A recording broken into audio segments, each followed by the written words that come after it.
हाय दोस्तों, एक बार फिर से आप सभी लोगों का YRS क्लास में बहुत बहुत स्वागत है। दोस्तों, आज की इस वीडियो में मैं आप लोगों को विषय विज्ञान जो कि यूपी बोर्ड के द्वारा जारी किया गया है, तो दोस्तों एग्ज़ाम की दृष्टि से ये वीडियो आप लोगों के लिए बहुत ही ज़्यादा लाभदायक होने वाला है। तो दोस्तों, हम पढ़ेंगे क्या विज्ञान यानी विज्ञान में 70 में 70 नंबर किस प्रकार लाएंगे।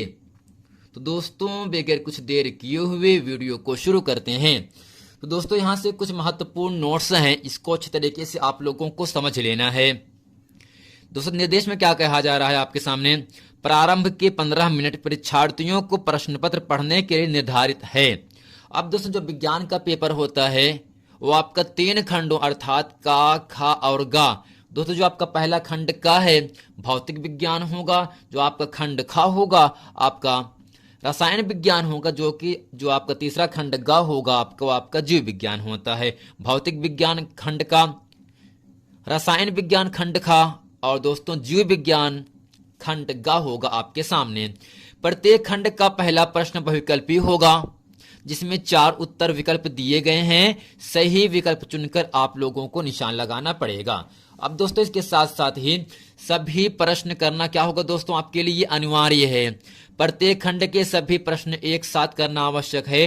प्रत्येक खंड नए पृष्ठ यानी नए पन्ने से प्रारंभ किया जाए। अब दोस्तों, प्रश्नों के निर्धारित अंक प्रश्नों के सामने दिए जाएंगे। आवश्यकता अनुसार अपने उत्तरों की पुष्टि स्वच्छ एवं नामांकित चित्रों द्वारा, रासायनिक समीकरण द्वारा आप अच्छे तरीके से करेंगे। आइए दोस्तों, यहां से कह रहा खंड का पहला प्रश्न आपके सामने यहां से कह रहा है, क्या है किसी वस्तु से बड़ा आभासी प्रतिबिंब बन सकता है। जैसा कि दोस्तों 1 नंबर के लिए आपसे पूछा गया, यानी जितने भी खंड होंगे खंड का, खंड खा, खंड गा, जो पहला प्रश्न होगा आपका बहुविकल्पी का प्रश्न होगा 1 नंबर के लिए। दोस्तों, इसमें पहला ऑप्शन कह रहा है उत्तल दर्पण द्वारा, दूसरा है अवतल दर्पण द्वारा, तीसरा है समतल दर्पण द्वारा, दोस्तों चौथा है अवतल लेंस द्वारा। आइए दोस्तों, प्रश्न नंबर 1 का कैसे अच्छे तरीके से हम समझते हैं। अब दोस्तों, हम यहाँ ये समझ लेते हैं उत्तल दर्पण द्वारा, अवतल दर्पण द्वारा, समतल दर्पण द्वारा और अवतल लेंस द्वारा प्रतिबिंब किस प्रकार बनता है। दोस्तों, आपको याद होना चाहिए उत्तल दर्पण द्वारा जो प्रतिबिंब बनता है हमेशा आभासी, हमेशा वस्तु से छोटा होता है। तो यहां से लिखेंगे हमेशा आभासी, हमेशा आभासी, हमेशा वस्तु से छोटा, हमेशा वस्तु से छोटा। चूंकि दोस्तों हमें कह रहा है वस्तु से बड़ा, तो ऑप्शन आपका पहला ही गलत हो गया। अब दोस्तों, दूसरा यहां से है अवतल दर्पण द्वारा दोस्तों जो प्रतिबिंब प्राप्त होता है आभासी वास्तविक। तो यहां से लिखेंगे आभासी वास्तविक, और दोस्तों इसके साथ ही वस्तु के बराबर बड़ा या छोटा, वस्तु के बराबर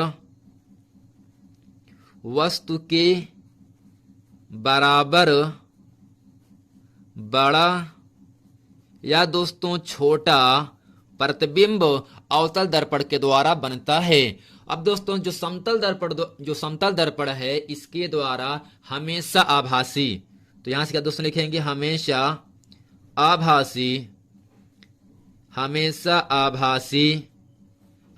आभासी वस्तु के बराबर, यानी दोस्तों जो आपका समतल दर्पण होता है उसका जो प्रतिबिंब प्राप्त होता है जो बनता है हमेशा आभासी होता है और वस्तु के बराबर होता है, वस्तु के बराबर। अब दोस्तों यहां से जो चौथा पॉइंट है अवतल लेंस द्वारा। दोस्तों, अवतल लेंस में प्रतिबिंब सदैव हमेशा आभासी वस्तु से छोटा, हमेशा आभासी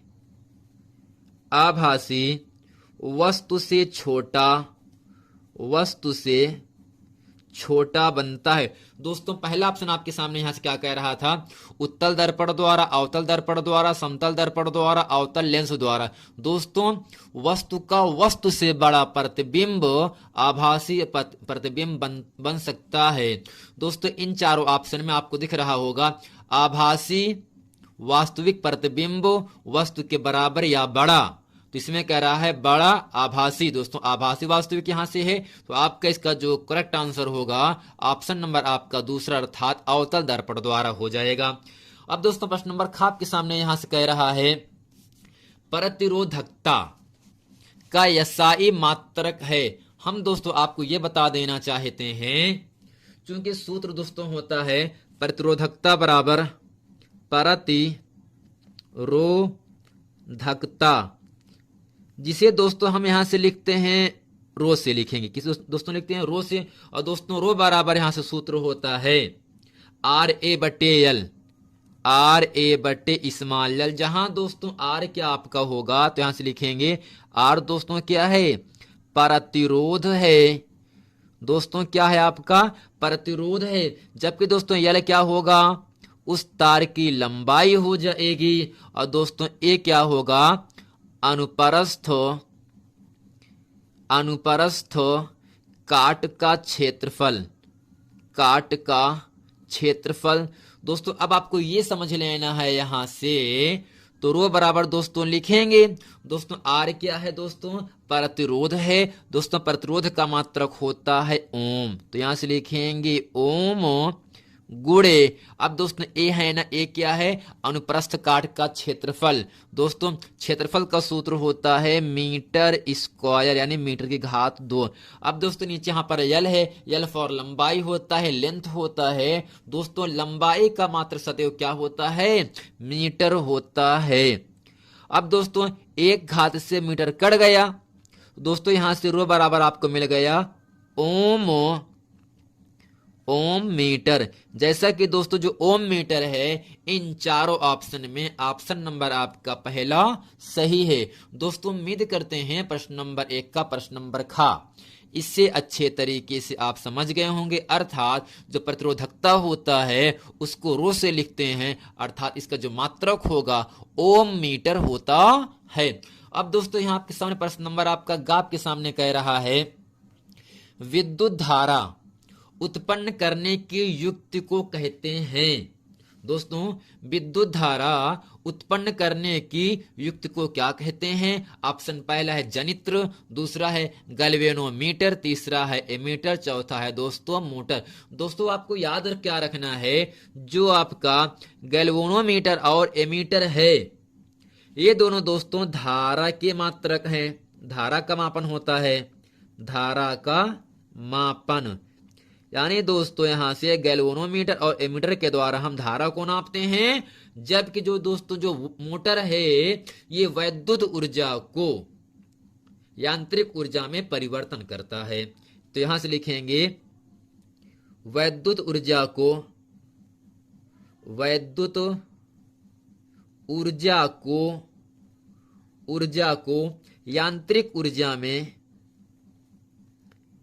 यांत्रिक ऊर्जा में परिवर्तित करता है।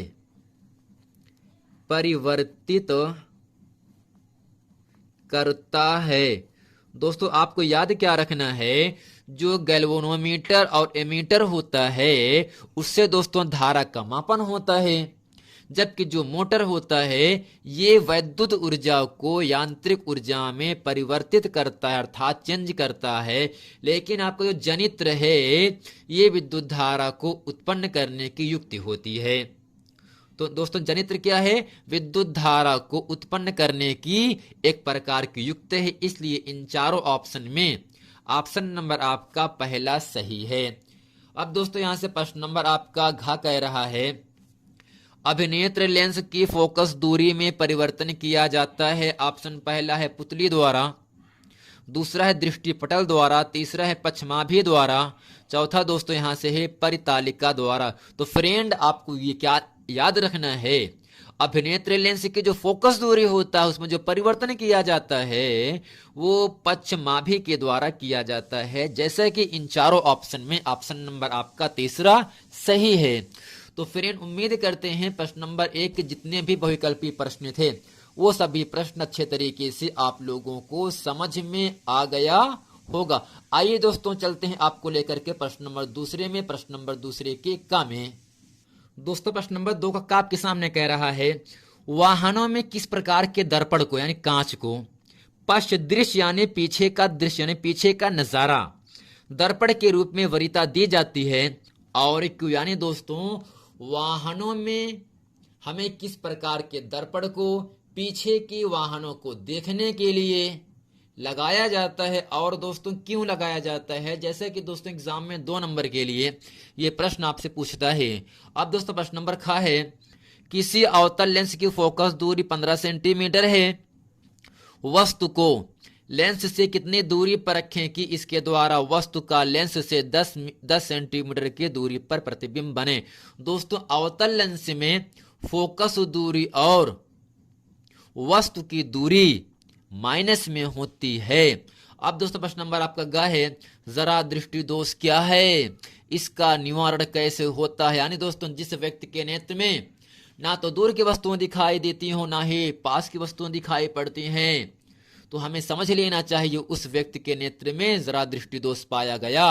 और दोस्तों इस दृष्टि दोष को दूर करने के लिए व्यक्ति के चश्मे में हमें उत्तल या अवतल दोनों प्रकार के लेंसों का प्रयोग किया जाता है। दोस्तों प्रश्न नंबर 2 का इसे अच्छे तरीके से हम हल करते हैं। अब दोस्तों प्रश्न नंबर 2 के उत्तर में हम लिखेंगे हम वाहनों में उत्तल दर्पण दोस्तों वाहनों में पीछे का दृश्य पश्च दृश्य को देखने के लिए हम उत्तल दर्पण का प्रयोग करते हैं। दोस्तों किस दर्पण का? उत्तल दर्पण का प्रयोग करते हैं। हम वाहनों में उत्तल दर्पण पश्च दृश्य दर्पण रूप में वरीयता है या वरीयता देते हैं क्योंकि उत्तल दर्पण सदैव दोस्तों जो उत्तल दर्पण होता है सदैव तथा छोटा प्रतिबिंब बनाता है तथा इनका दृष्टि क्षेत्र बहुत अधिक होता है, इसलिए इससे पीछे का पूरा दृश्य ड्राइवर को दिखाई देता है। यानी दोस्तों जो आपको उत्तल दर्पण होता है उससे सदैव छोटा प्रतिबिंब बनता है और इसका दृष्टि जो क्षेत्र दोस्तों होता है वो बहुत ज्यादा होता है, इसलिए वाहनों में पश्च दृश्य देखने के लिए हमें उत्तल दर्पण का प्रयोग किया जाता है। अब दोस्तों प्रश्न नंबर 2 का खाप के सामने यहां से कह रहा है किसी अवतल लेंस की फोकस दूरी 15 सेंटीमीटर है, वस्तु को लेंस से कितनी दूरी पर अर्थात u बराबर आपसे पूछ रहा है रखें कि इसके द्वारा वस्तु का लेंस से 10 सेंटीमीटर की दूरी पर प्रतिबिंब बने। आइए दोस्तों यहां से आपको दिया क्या है अवतल लेंस में, यहां से लिखेंगे इसके हल में अवतल लेंस में दोस्तों किस लेंस में? अवतल लेंस में। दोस्तों दिया क्या है अवतल लेंस में? आपसे यही कह रहा है अवतल लेंस की फोकस दूरी जिसे दोस्तों हम स्मॉल एफ से लिखते हैं। दोस्तों अवतल लेंस में जो फोकस दूरी होता है वो आपका माइनस होता है, कितना दोस्तों? माइनस यानी 15 सेंटीमीटर ये आपको दिया है प्रश्न में। वस्तु को लेंस से कितनी दूरी पर अर्थात वस्तु की दूरी को दोस्तों हम यू से लिखते हैं, यू का मान आपसे पूछ रहा है। जबकि दोस्तों वस्तु का लेंस से 10 सेंटीमीटर की दूरी दोस्तों जो प्रतिबिंब की दूरी होता है वो लेंस में v से लिखा जाता है, v का मान दिया है -10 सेंटीमीटर। जब दोस्तों अवतल लेंस में f का मान v का मान और u का मान ज्ञात करना होता है तब यहां से लिखते हैं लेंस के सूत्र से, लेंस के सूत्र से, लेंस के दोस्तों सूत्र से यहां से लिखेंगे 1/f बराबर 1/v माइनस 1/u। अगर दोस्तों बीच में निशान लगाते हैं प्लस का तो दर्पण का दोस्तों सूत्र बन जाएगा।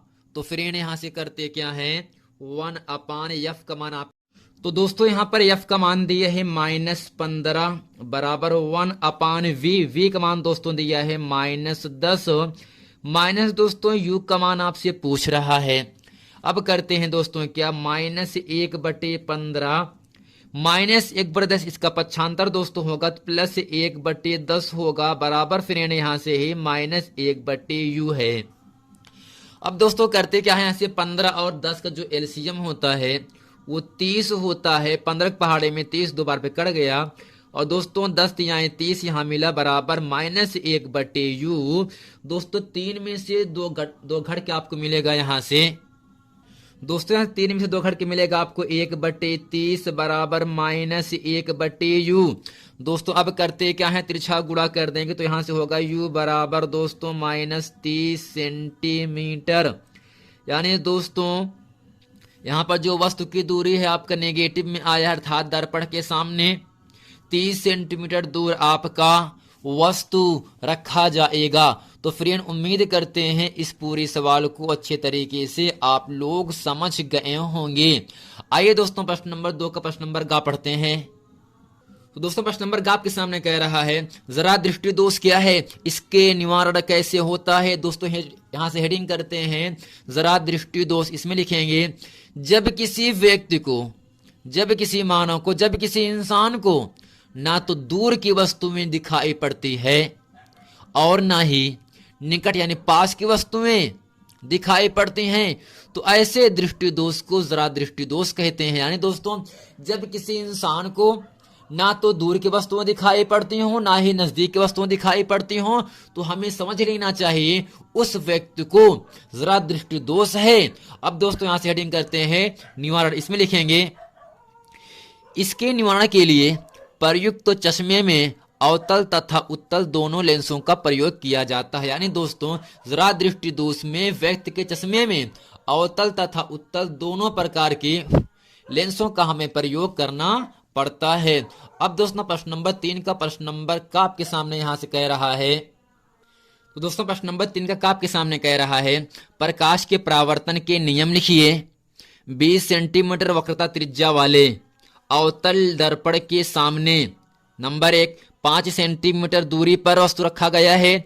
दोस्तों दूसरा क्या है, 15 सेंटीमीटर दूरी पर कोई वस्तु रखने पर प्रत्येक स्थिति में प्रतिबिंब कहां और कैसे बनेगा ज्ञात कीजिए। अब दोस्तों इसी के साथ प्रश्न नंबर 3 का कथवा प्रश्न है, लेंस क्या होता है। दोस्तों चाहे दोस्तों हम प्रश्न नंबर 3 का करें चाहे इसका अथवा का प्रश्न करें, इन दोनों में केवल आपको एक करना है और आपको 4 नंबर की प्राप्ति होगी। तो दोस्तों प्रश्न नंबर 3 का हम का पढ़ते हैं। अब दोस्तों इसके उत्तर में लिखते हैं यहां से हेडिंग करके, प्रकाश के परावर्तन के नियम। दोस्तों इसमें लिखेंगे, प्रकाश के परावर्तन के 2 नियम होते हैं। दोस्तों पहला क्या है, आपतित किरण आपतन बिंदु, अर्थात दोस्तों यहां पर क्या है, इस पूरे फिगर में ओ है। आपतित किरण क्या है दोस्तों, ओ ए है, जबकि ओ एन आपका विलंब है। ओ भी दोस्तों क्या होगा, आपका परावर्तित किरण हो जाएगा। दोस्तों यहां से लिखेंगे, आपतित किरण आपतन बिंदु पर अभिलंब तथा परावर्तित किरण तीनों एक ही समतल में होते हैं। दोस्तों कहने का मतलब यही है, जो आपका ए डैश बी डैश है यहां से एक आपका समतल दर्पण है। इस दोस्तों समतल दर्पण में जो किरणें आती हैं उसे कहा जाता है आपतित किरण, और जो किरण टकराने के बाद चली जाती हैं उसे कहा जाता है परावर्तित किरण कहा जाता है।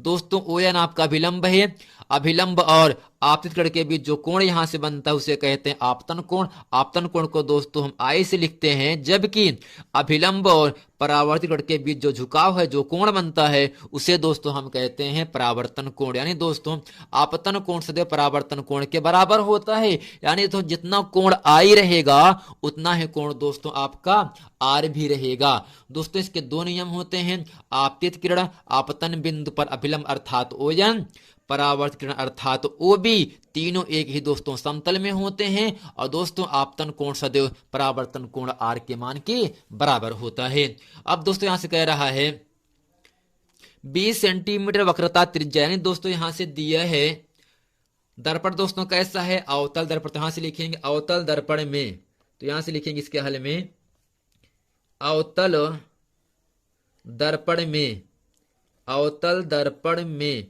दोस्तों जी इस अवतल दर्पण में कह रहा है एफ का मान कितना दोस्तों दिया है, यहां से सॉरी आर का मान कितना दिया है 20 सेंटीमीटर। यहां से लिया है वक्रता त्रिज्या आर बराबर 20 सेंटीमीटर। अब दोस्तों अवतल दर्पण में आर का मान निगेटिव होगा। तो यहां से दोस्तों एक सूत्र होता है, चूंकि एफ बराबर आर बटे 2, अर्थात जो फोकस दूरी होता है फ्रेंड वो वक्रता त्रिज्या की आधी होती है। अर्थात दोस्तों यहां से आर का मान रखेंगे 20/2, आपको दोस्तों यहां से मिलेगा 10 सेंटीमीटर। चूंकि दोस्तों अवतल दर्पण में एफ का मान माइनस होता है। अब दोस्तों यहां से पहला कह रहा है आपका वस्तु की दूरी, अर्थात फ्रेंड यहां से जो u दिया है वो कितना दिया दोस्तों 5 सेंटीमीटर, यानी यहां से दिया है u बराबर -5 सेंटीमीटर। अब दोस्तों यहां से लिखेंगे दर्पण के सूत्र से, दर्पण के सूत्र से दोस्तों सूत्र क्या होता है आपके सामने, 1/f बराबर 1/v प्लस 1/u। अब दोस्तों यहां से 1/f का मान -10 है बराबर 1/v आपको फाइंड करना है, जबकि दोस्तों प्लस 1/u का मान दिया है -5। अब दोस्तों यहां से करते क्या है, -1/10 माइनस प्लस का माइनस का पक्षांतर दोस्तों यहां से होगा प्लस 1/5 बराबर 1/v। अब फ्रेंड करते क्या है, इसका हम यहां से एलसीएम ले लेंगे 10 और 5 का। दोस्तों एलसीएम आपका 10 ही रहेगा। तो 10 इकन्नम 10 प्लस 5 दोस्तों 5 दूनी 2 इकन्नम 2 बराबर 1/v। दोस्तों 2 में से 1 घट के मिलेगा 1/10 बराबर 1/v। अर्थात दोस्तों तिरछा गुणा करेंगे यहां से तो v इकन्नम v बराबर 10 इकन्नम 10। चूंकि दोस्तों जो आपका प्रतिबिंब की दूरी आ रहा है वो आपका प्लस 10 सेंटीमीटर आ रहा है ना। दोस्तों हमसे क्या कह रहा है यहां से, प्रतिबिंब कहां और कैसे बनेगा। दोस्तों अगर v का मान प्लस में आया है तो दर्पण के पीछे, तो यहां से लिखेंगे दर्पण के पीछे, दर्पण के पीछे, दर्पण के पीछे 10 सेंटीमीटर की दूरी पर, 10 सेंटीमीटर की दूरी पर प्राप्त होता है, प्राप्त होता है। अब दोस्तों इसी के साथ प्रश्न नंबर आपका यहां से दूसरा क्या दिया है, दोस्तों दूसरे में भी आपका यहां से लिखेंगे दूसरा पार्ट। तो इसमें दोस्तों एफ का मान आपका 10 ही रहेगा, जबकि फ्रेंड यहां से जो आपकी वस्तु की दूरी है वो प्रश्न में दिए दोस्तों कितना 15 सेंटीमीटर यहां से कह रहा है। तो यहां से लिखेंगे u बराबर -15 सेंटीमीटर। दोस्तों सूत्र होता है 1/f बराबर 1/v प्लस 1/u। दर्पण का दोस्तों हम इसे सूत्र कहते हैं। तो इसमें दोस्तों f का मान कितना है -1/10 बराबर 1/v प्लस दोस्तों u का मान -15 है। तो अब करते क्या है, -1/10 माइनस का पक्षांतर दोस्तों प्लस 1/15 बराबर 1/v। दोस्तों 10 और 15 का एलसीएम यहाँ से 30 होता है। 10 दोस्तों 10 यहाँ 30 प्लस 15 दूनी 30 बराबर 1/v। दोस्तों 3 में से 2 गए, आपको मिलेगा -1/30 बराबर 1/v। अब दोस्तों तिरछा गुणा करेंगे तो यहाँ से होगा v बराबर -30 सेंटीमीटर। अब दोस्तों इस पूरे प्रश्न में v का मान कैसा आ गया, आपका माइनस में आ गया। अर्थात दोस्तों अगर v का मान अर्थात प्रतिबिंब की दूरी अगर माइनस में आया है तब दर्पण के सामने, तो यहां से लिखेंगे इसके हल में दर्पण के सामने 30 सेंटीमीटर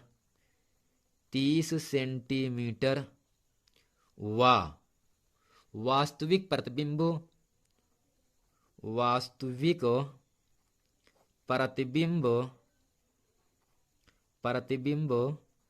प्राप्त होगा। तो फ्रेंड उम्मीद करते हैं प्रश्न नंबर 3 का प्रश्न नंबर का इससे अच्छे तरीके से आप समझ गए होंगे।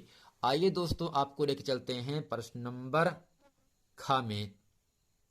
अब दोस्तों प्रश्न नंबर 3 खा आपके सामने कह रहा है किसी चालक का प्रतिरोध किन कारकों पर निर्भर करता है। दिए गए पदार्थ के किसी L लंबाई तथा A मोटाई के तार का प्रतिरोध 4 ओम है। इस पदार्थ के किसी अन्य तार का प्रतिरोध क्या होगा जिसकी लंबाई दोस्तों L/2 तथा मोटाई दोस्तों 2a है। आइए दोस्तों प्रश्न नंबर 3 का प्रश्न नंबर खा इसे अच्छे तरीके से हम हल करते हैं। अब दोस्तों इसके उत्तर में लिखेंगे, हम हेडिंग करते हैं, किसी चालक का प्रतिरोध निम्नलिखित कारकों पर निर्भर करता है। दोस्तों पहला क्या है, चालक की लंबाई L पर। दोस्तों चालक की लंबाई को हम L से लिखते हैं, इसमें लिखेंगे चालक की लंबाई जितनी ज्यादा होती है। दोस्तों चालक का मतलब ये होता है जिसमें करंट को प्रवाहित कर सकते हैं, जिसमें विद्युत धारा प्रवाहित की जा सकती है, वही आपका चालक होता है। एक आपका अचालक होता है जिसमें करंट को प्रवाहित दोस्तों हम नहीं कर सकते हैं।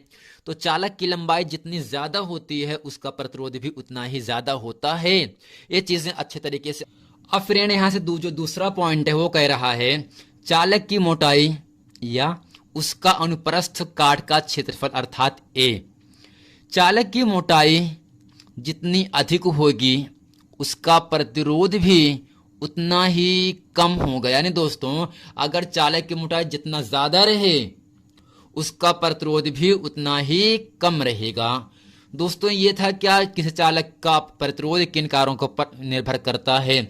अब दोस्तों इसके साथ साथ यहां से एक प्रश्न भी पूछा जा रहा है आपके सामने, दिए गए पदार्थ के किसी L लंबाई तथा A मोटाई के तार का प्रतिरोध दोस्तों दिया है 4 ओम दिया है। दोस्तों यहां से दिया क्या है, इसके हल में लिखेंगे दिया है तार का प्रतिरोध, यहां से लिखेंगे तार का प्रतिरोध। दोस्तों प्रतिरोध को हम R से लिखते हैं और R का मान यहां से दिया है 4 ओम दिया है। दोस्तों क्या दिया है, 4 ओम दिया है। चूंकि दोस्तों एक सूत्र होता है लंबाई L और मोटाई A के संबंध में एक सूत्र होता है प्रतिरोध R बराबर, चूंकि प्रतिरोध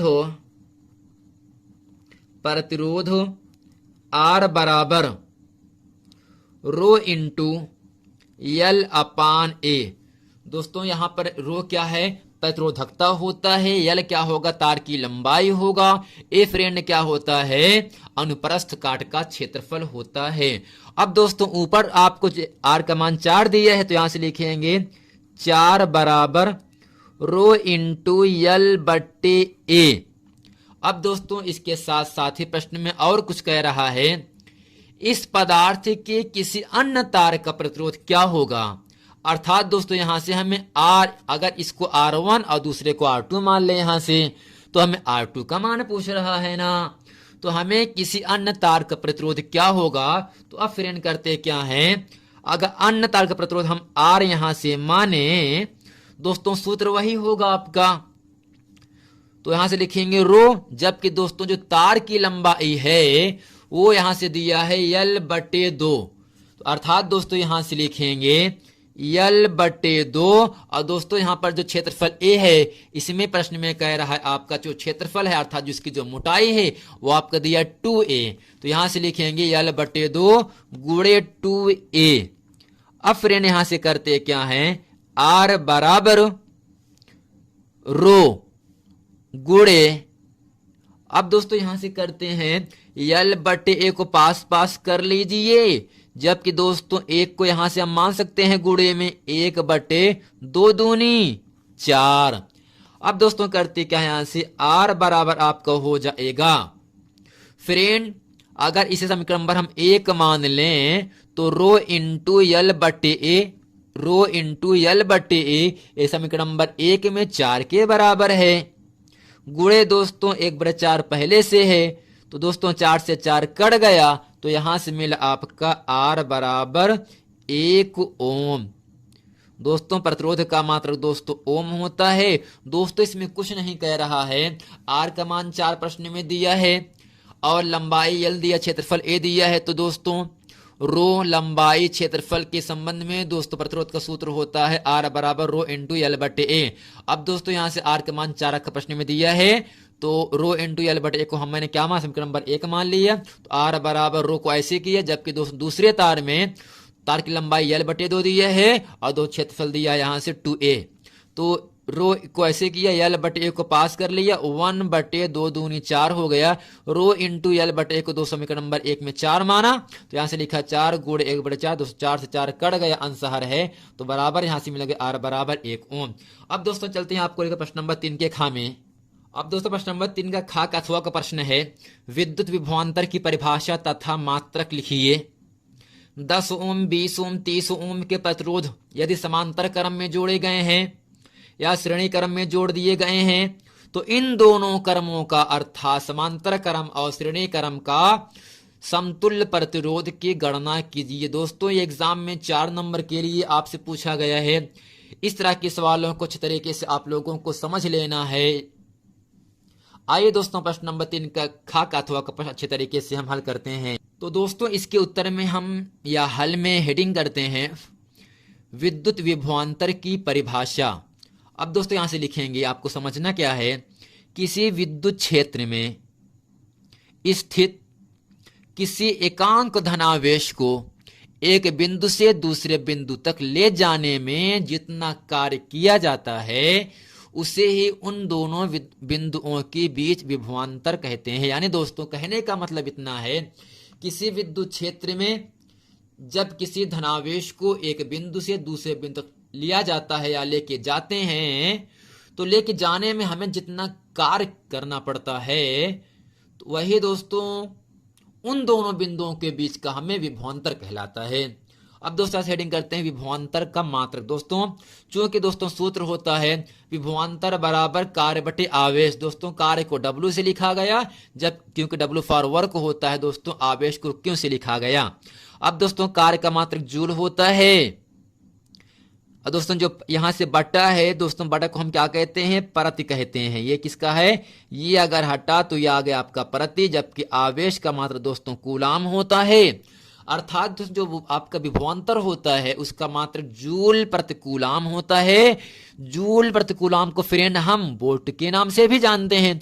अर्थात यहां से विभवांतर का 2 मात्रक होता है, जूल प्रति कूलाम या वोल्ट होता है। अब दोस्तों यहां से कह रहा है 10 ओम, 20 ओम, 30 ओम 3 प्रतिरोधों को फ्रेंड यहां से एक समांतर क्रम में दूसरा आपका श्रेणी क्रम में जोड़ा गया, तो हमें इन दोनों का समतुल्य प्रतिरोध की गणना करना है। जैसा कि दोस्तों R1 प्रतिरोध, R2 प्रतिरोध और R3 प्रतिरोध, यानी जो यहां पर ये 3 प्रतिरोध हैं, ये तीनों फ्रेंड समांतर क्रम में जोड़े गए हैं। तो यहां से लिखेंगे इसलिए समांतर क्रम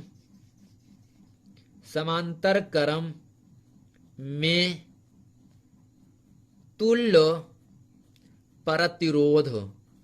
तुल्य, चाहे दोस्तों हम तुल्य कहें चाहे समतुल्य कहें, तो फिर यहाँ सूत्र होता है 1/r बराबर। दोस्तों समांतर क्रम का सूत्र होता है 1/r बराबर 1/r1 plus 1/r2 plus 1/r3, जबकि श्रेणी क्रम का सूत्र होता है r बराबर r1 plus r2 plus r3। जितने प्रतिरोध रहेंगे उतने को हम जोड़ते चले जाएंगे।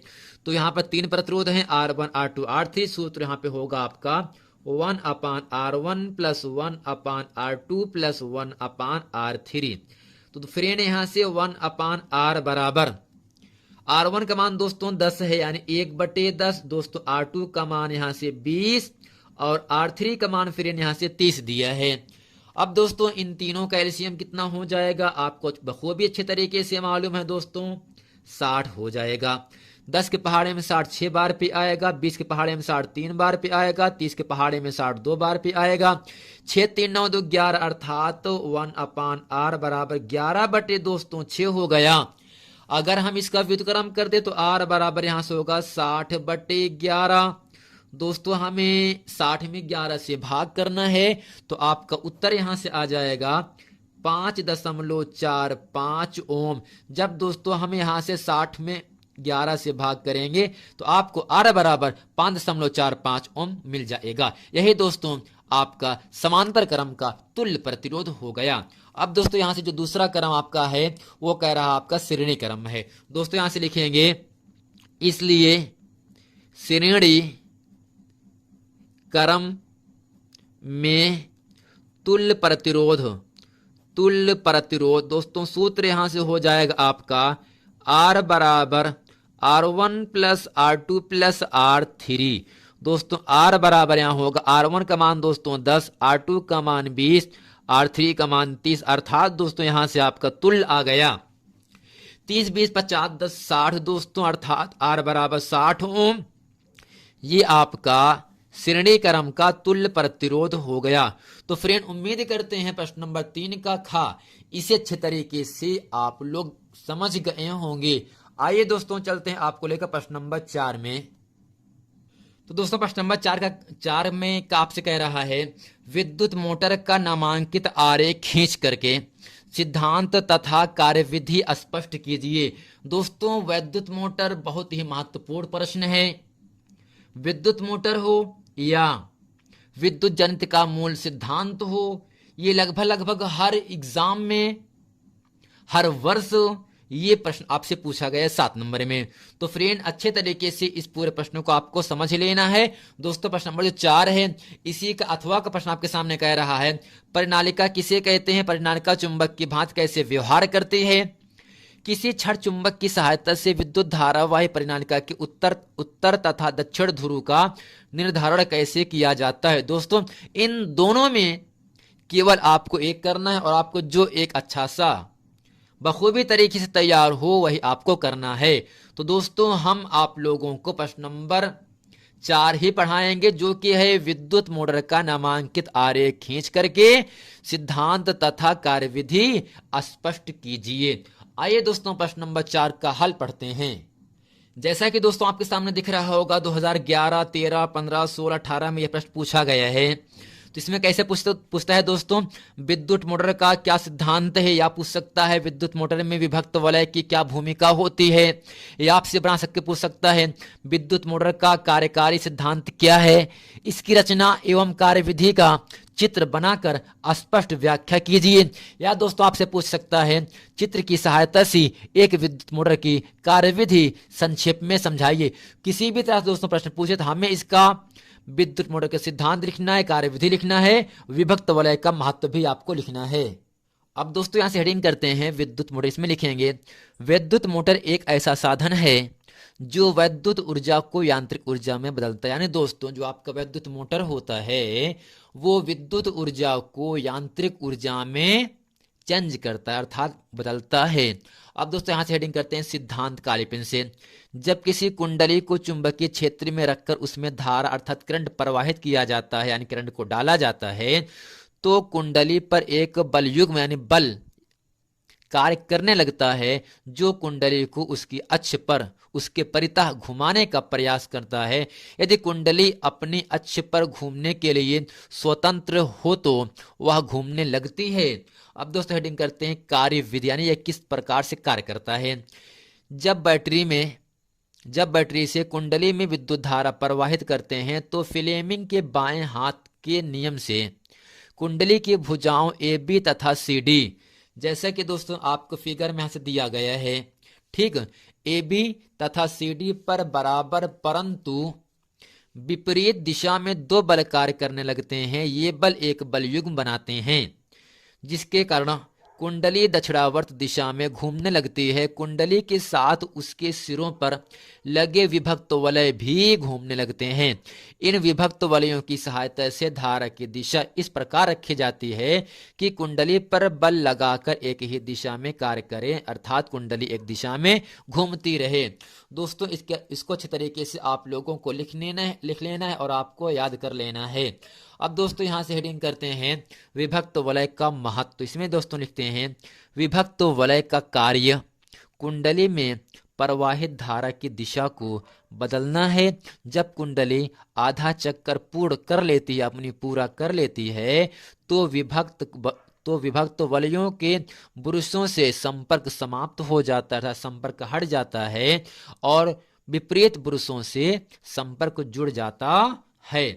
अब दोस्तों इसमें आपसे ये भी कह रहा है इसके फलस्वरूप कुंडली में धारा की दिशा सदैव इस प्रकार बनी रहती है कि कुंडली एक ही दिशा में घूमती रहे। तो फ्रेंड इसके साथ ही नामांकित आरेख खींचकर किसी विद्युत जनित्र का मूल सिद्धांत तथा कार्यविधि स्पष्ट कीजिए।